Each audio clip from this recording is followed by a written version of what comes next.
Issue हो, वो posting transfer का इशू हो, वो आपकी डेवलपमेंट स्कीम्स का इशू हो, उनको अब जो है हसरत भरी निगाहों से लाहौर की तरफ नहीं देखना पड़ेगा। जी ज़ीशान, बताइएगा कि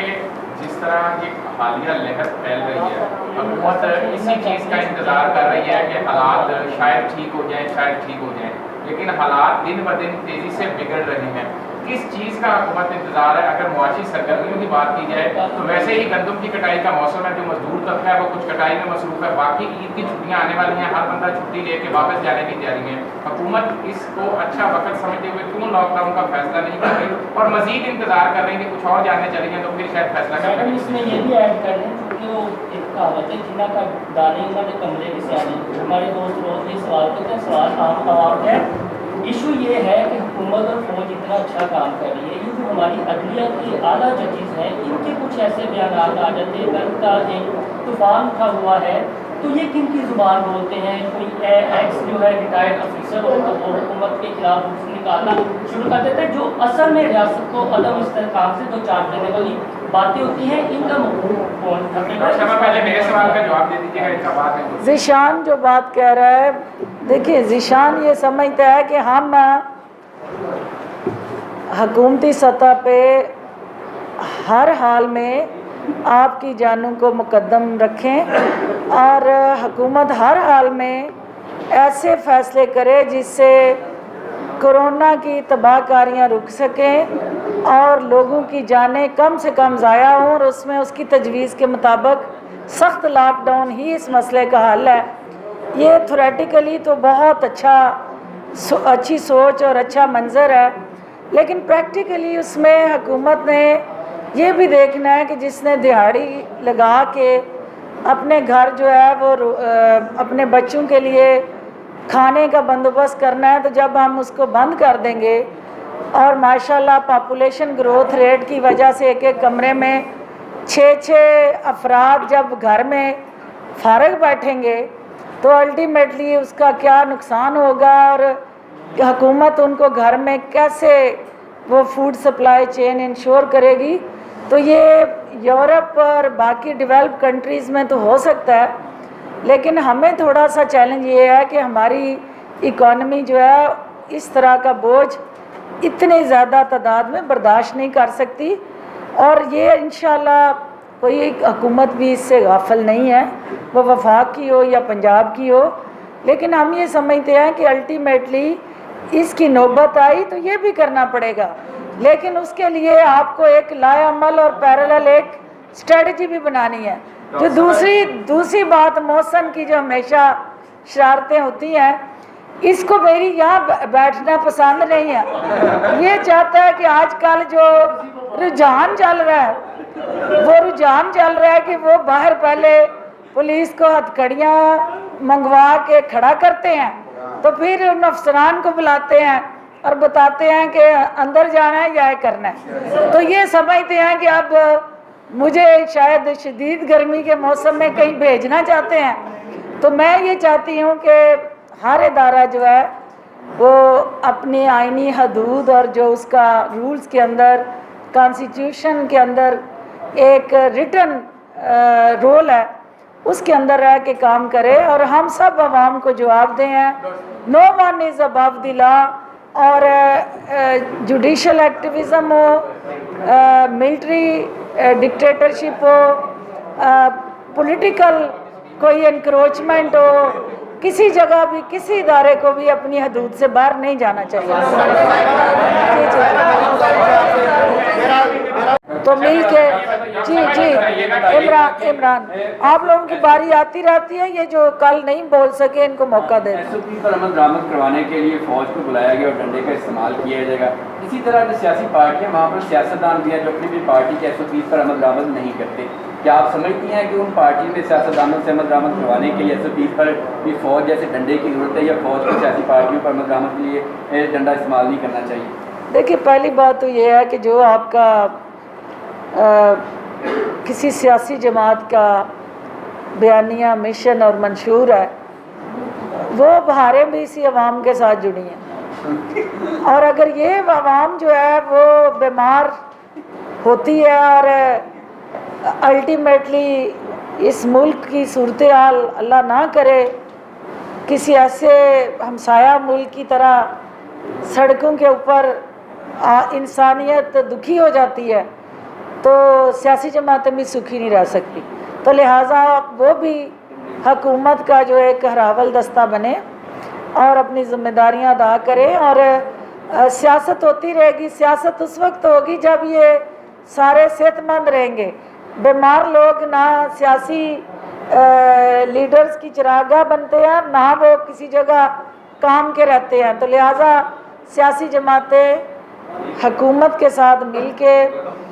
NCOC के साथ मिल के, नेशनल एजेंडे के तहत रियासत को तक़वियत देने के लिए अपनी सियासत जो है उसको फ़िलहाल संदूक किसी में बंद कर दें और ताला लगा दें और इस कोरोना की लहर के बाद वो संदूक की चाबी लेके खोल के फिर सियासी मैदान में आ जाए। बहुत शुक्रिया। डॉक्टर साहब ये बताइएगा, आपने जनूबी पंजाब सेक्रेटेरिएट की बात की कि उसको खुद मुख्तार और बाख्तियार बनाने की बात आप कह रहे हैं। ये खुद मुख्तार और इख्तियार बनाने से क्या मुराद है? क्योंकि पहले तो जो फायदे आती थी वो लाहौर आती थी, उसकी जगह पहले जनूबी पंजाब में रुकना शुरू हुई, फिर लाहौर। क्या ये फैसले सारे अब जनूबी पंजाब के अंदर ही हो जाया करेंगे? क्योंकि बात तो आप लोगों ने सूबे की थी, अब सेक्रेटेरिएट के ऊपर चली गई, अब खुद मुख्तारी क्या है? पहली बात तो ये है कि एक एडमिनिस्ट्रेटिव अटानमी, इंतज़ामी खुद मुख्तारी कि इंतज़ामिया जो है वो आपकी तख्ते लाहौर की तरफ ना देखे और कोई भी लाहौर में बैठ के जनूबी पंजाब के साथ सुतीली माँ की आंख से ना देखे और वो एडमिनिस्ट्रेटिवली अटानमस और खुद मुख्तार और बाख्तियार उनका जो रोल है वो जनूबी पंजाब के मफाद में उसी सेक्रेटेरिएट में प्लान हो और उसी सेक्रेटेरिएट में इम्प्लीमेंट हो और फेडरल गवर्नमेंट जो है, पंजाब गवर्नमेंट जो है वो यहाँ से उनकी उन रिकमेंडेशंस को इंडोर्स करे। दूसरी आपकी फ़िनंशियल ऑटोनॉमी, माली खुद मुख्तारी, क्योंकि माली खुद मुख्तारी जो है इससे पहले कागज़ों में आप उनके प्रोजेक्ट जो हैं वो प्लान कर लेते थे और फिर रीअप्रोप्रिएट करके तो वो हिजरत करके सारे फंड जो हैं वो लाहौर और रायबंद के महलों के इर्द गिर्द की सड़कों पे ख़र्च हो जाते थे। तो इस वक्त ये है कि जो फिनंशियल बजट और उस गुलाबी किताब के अंदर आप कमिटमेंट कर देंगे, उसकी फेंसिंग कर देंगे, रिंग फेंसिंग कि ये अब सिर्फ जनूबी पंजाब के ऊपर ख़र्च होगा वो पैसा, तो वो फिनंशियल ऑटोनॉमी है। तो वो सेक्रेटेरिएट जो है वो दोनों एडमिनिस्ट्रेटिव और उनके फैसलों की तौसीक है और इसके साथ साथ जो है वो ओवरऑल रमज़ानुल मुबारक के अंदर जो इस वक्त महंगाई और महंगाई के साथ जुड़ा जो एक अवामी चैलेंज है उससे नबर्द आज़मा होने के लिए भी कैबिनेट के मुअज़्ज़ज़ अरकान ने चीफ मिनिस्टर साहब को तजावीज़ दी और वज़ीर आला पंजाब ने तमाम मिनिस्टर साहबान को अपने अपने हलकों में, ज़िला में, शहरों में जो अवामी रिलीफ प्रोग्राम्स हैं उनकी निगरानी का हुक्म दिया और हर मिनिस्टर को जो डिस्ट्रिक्ट अलॉट हुई है उन्होंने 15 दिन की जो उनकी कारकर्दगी है इन रमज़ान बाज़ारों से लेके ओवरऑल आवाम के साथ जुड़े मसाइल के तदारक के लिए उस पर भी चीफ मिनिस्टर ने जायज़ा लिया और इस अज़म का इजहार किया कैबिनेट ने कि जो रमज़ान मुबारक के मुक़द्दस महीने में आवाम को सस्ती, अर्ज़ा और बेहतर ज़रूरियात अशिया फ़राहम करना इस हुकूमत का आज़म है। उसके रास्ते में मुनाफाखोर, ज़हीरा अंदोज़ और टारगेट करके मसनूई बहरान पैदा करने वाले माफियाज जो हैं उनका कलाकमा किया जाएगा और मीडिया की ताकत से उन तमाम अनासर को बेनकाब किया जाएगा और हुकूमत जो है मीडिया की आंख के ज़रिए उन बाज़ारों की निगरानी भी करेगी और मज़ीद मीडिया की रहनुमाई से हम इंसाफ मोबाइल शॉप्स के ज़रिए जो मार्केट कमेटियां हैं ज़रूरी मार्केट कमेटियाँ, उनके ज़रिए मिडल मैन के रोल को जदीद टेक्नोलॉजी के ज़रिए रिप्लेस करने जा रही है। और हुकूमती जो कोशिशें हैं वो पिछले हफ्ते रंग लाई हैं और महंगाई की जो शरह थी वो निचली सतह पे आती दिखाई दी है। इसको और नीचे लाने के लिए कैबिनेट ने जो है वो तजावीज़ दी हैं। आप सबकी तशरीफ़ आवरी का बहुत शुक्रिया। डॉक्टर साहब, जी ये मियाँ बताइएगा, साहब, कोरोना की सूरत हाल इंतहाई ख़राब हो चुकी है। जो बड़े शहर हैं वहाँ पर इसकी एवरेज जो है वो बढ़ती जा रही है। क्या कोई ऐसी तजावीज़ आई हैं कि कोरोना जो है वो लॉकडाउन बड़े शहरों में कर दिया जाए ईद के हवाले से, और उस पर क्या रिएक्शन था कि कोई फ़ैसला करने जा रहे हैं या लोग तो बढ़ती जा रही है तादाद मरने वालों की? देखिए, कैबिनेट के अंदर बैठे तमाम जो अवामी नुमाइंदे हैं वो भी आप में से हैं और आपके लिए फ़िक्रमंद है, और आपकी जान और आपकी सेहत जो है उसकी हिफाजत भी हमारी ज़िम्मेदारी में आती है। और इस चीज़ को देखा गया कि ये जिस तरह की शौकिया फ़नकारी है, जिस तरह हमारी बहनें, हमारी बेटियां, हमारी माएँ विंडो शॉपिंग के लिए रोज़ा गुजारने इन बाज़ारों का रुख करती हैं, और जिस तरह एक चीज़ लेने के लिए घर के 7 बच्चे और 10 अफराद मिल के उन बाज़ारों को अपनी जो है वो रूनुमाई के ज़रिए धक्कम पेल और रश का ज़रिया बनाते हैं, तो ये गैर ज़िम्मेदाराना जो रवैये हैं उनसे निपटना किसी हुकूमत के बस का रोग नहीं होता। उसके अंदर जब तक अवाम के अंदर खुद एहसास ना हो और अवाम खुद जो है वो इस खुदकुशी से बाज ना आए, तो हुकूमतें जो है वो बार बार उनको उनका रोल याद दिलाती रहती हैं। आज कबीना के अंदर भी यही सूरत हाल रही कि हम ज़बरदस्ती डंडे के ज़ोर पे मास्क से लेके ओवरऑल जितनी भी इन्फोर्समेंट जो है वो करने जा रहे हैं, उसके अंदर हम नहीं चाहते कि अवाम को तकलीफ़ हो, हम नहीं चाहते कि अवाम किसी मुश्किल में आए, लेकिन अवाम की चंद अफराद की गैर ज़िम्मेदारी जो है वो अगर सारे मुआशरे के लिए वबा बन जाती है और सारा मुआशरा चंद अफराद की लापरवाही की कीमत अदा करता है, तो फिर पूरी कौम जो है उसका खमियाजा भुगतती है। तो लिहाजा ये तजवीज़ जो है वो बार बार ज़ेर बहस आई कि हमें मुकम्मल लॉकडाउन की तरफ जाना चाहिए, लेकिन चूँकि NCOC के अंदर ये सारे फ़ैसले होते हैं, NCOC के अंदर जो इस वक्त रिकमेंडेशंस हैं वो शाम 6 बजे तक जो है वो पेट्रोल पंप, मेडिकल स्टोर और वैक्सीनेशन सेंटर्स के अलावा हर चीज़ को बंद करने के हवाले से हदायत है, जिसको हम with full spirit and commitment implement करने जा रहे हैं। ये हफ़्ता जो है इंतहाई क्रूशल हफ़्ता है, क्योंकि इस हफ़्ते के अंदर अगर ये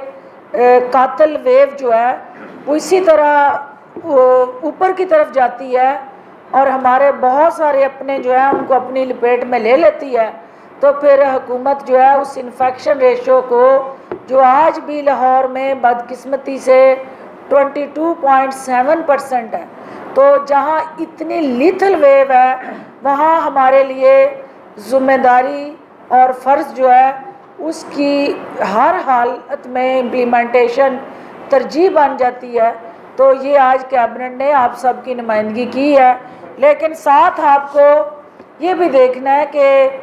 जो मईशत के साथ जुड़ा चैलेंज है, आपके बेरोज़गार लोग जो लॉकडाउन के बाद जिस मुश्किल में वो जाएंगे, उसको किस तरह से हमने ओवरकम करना है। पैरेलल हुकूमत उस स्ट्रेटजी की तरफ जा रही है कि अगर ऐसी सूरत हाल आती है तो हमने उनको घरों में बिठा के कैसे खिलाना है और कैसे सपोर्ट करनी है। तो अच्छा,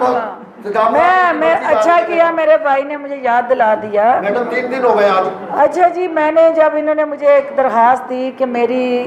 मैं सहाफ़ी हूँ और मेरी जगह पे कब्ज़ा हो रहा है, मैंने इनसे गुजारिश की कि आपने ये एप्लीकेशन DC या DPO को दी वहाँ के डिस्ट्रिक्ट के, और अगर आप, इन्होंने कहा कि नहीं, मैंने इन्हें कहा जी कि FIR उस पर होती है, पहले उसके ख़िलाफ़ एप्लीकेशन होती है, बग़ैर एप्लीकेशन के FIR कैसे हो सकती है। तो मेरे भाई ने ये कहा कि चूँकि वहाँ वो 62 लोग हैं, हम दरख्वास्त नहीं देना चाहते और ना हम ये कहना चाहते हैं कि डीसी को कि इनको रोकें, अब यहाँ से बैठ के उनको रोकें। अब मेरे भाई को ये पता होना चाहिए कि एक लीगल प्रोसीजर है, किसी को डंडा फेरने के लिए एक तरीकाकार है। तो ये मुझे वो सिर्फ एक दरख्वास्त दे दे, डंडे को तेल लगा के फेरना मुझे आता है जी। Thank you ji.